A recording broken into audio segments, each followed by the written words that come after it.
新闻一开始来看这件重大的车祸意外。昨暝，一台3重客运的公车驾驶拄久，塞车塞甲困去，结果失控去冲撞人行道，驾驶才来精神，刚弄到一个男子甲一个当咧巡逻的员警，真危险。迄个男子经过急救，也是救无倒来，员警受到轻伤。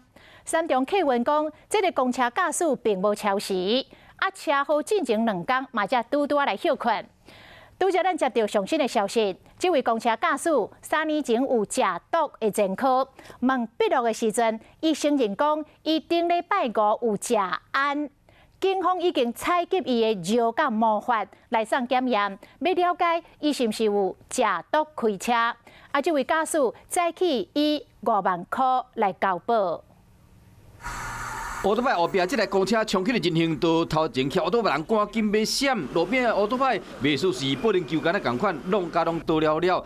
过路人嘛赶紧要走，为公车内面的画面来看，这台3重客运拿26岁公车，伫经过台北市内湖路一段时，驾驶有可能是拄久直接弄去了人行道，车内呢还一个真大的人，才雄精神。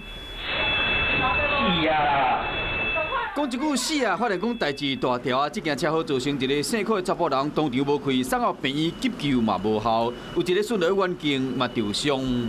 到一个声音嘣一声的时候，车子就开始走到那个人行道上面来了，然后滑行了大约50公尺，都在人行道那边跑。这个47岁姓柯的驾驶，伫3重客运已经驶2年外，客运公司表示讲，这个驾驶19才休困尔，每一天上班7点外钟无超时甲加班的问题。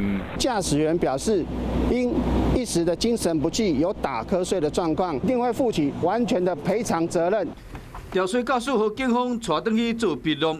客运业者表示讲，对着死者受伤人加歹骑乌托派，拢会赔，未推卸责任。台北市公运处嘛依法开单，对公车的评鉴扣分。